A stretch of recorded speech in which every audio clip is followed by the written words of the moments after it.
السلام علیکم سر. وعلیکم السلام. میرا سوال جنید صاحب سے ہے. میرا نام عمر عباس ہے. میرا سوال ہے کہ آپ نے ایک شو میں کہا تھا کہ مشکلات کا پہاڑ جب سر پر گر جائے تو گھبرانا نہیں چاہیے بلکہ مقابلہ کرنا چاہیے. تو سوال یہ ہے کہ جب پہاڑ گر کر سانس ہی بند ہو جائے تو پھر مقابلہ کرنا کیسے؟ آپ کا اسم شریف؟ محمد عمر عباس. اچھا عمر بھائی، آپ کو اللہ تعالیٰ ہمیشہ مشکلات سے بچائے. آپ ایک بات میرے سوال کا جواب دیں. آپ پر مشکلات آن پڑیں، ٹھیک ہے، سب سے بنیادی ذمہ داری کس بندے کی ہے کہ ان مشکلات سے نکلے؟ سب سے پہلے ڈیفینیٹلی میری. عمر کی ہے نا جی.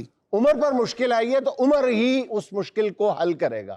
سب سے پہلی بات تو یہ ہے کہ دوسروں کی طرف دیکھنا چھوڑ دیں. اس سے پہلی بات یہ ہے کہ دوسروں کو بلیم کرنا چھوڑ دیں. اصل مسئلہ ہمارا یہ ہے کہ پرابلم آتی ہے، ہم کہتے ہیں یار فلاں کی وجہ سے، فلاں کی وجہ سے. یار یہ بعد میں بھی طے کیا جا سکتا ہے کہ کس کی وجہ سے مشکل وقت آیا ہے، کس کی وجہ سے پرابلم ہے.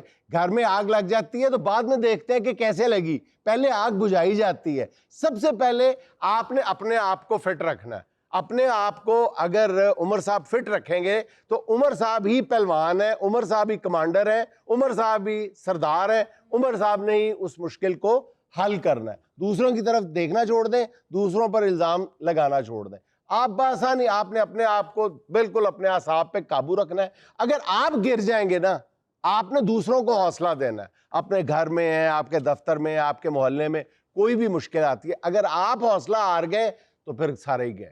آپ نے حوصلہ نہیں ہارنا. اور دوسرا، بلیم گیم میں کبھی نہیں پڑنا. یہ بعد میں وقت آئے گا، پھر دیکھی جائے گی کہ کیا ہوا ہے، کیسے ہوا، مشکل کیوں آئی ہے. زندگی کا ایک اصول یاد رکھیں. میں بار بار ہمیشہ یہ کہتا ہوں کہ وقت کی سب سے خوبصورت بات بھی وہی ہے جو سب سے بدصورت ہے، کہ وقت گزر جاتا ہے. یہ ہو ہی نہیں سکتا کہ صبح ہوئی ہے اور اس صبح کی شام نہ ہو، شام ہوئی ہے اس شام کی صبح نہ ہو. It is impossible.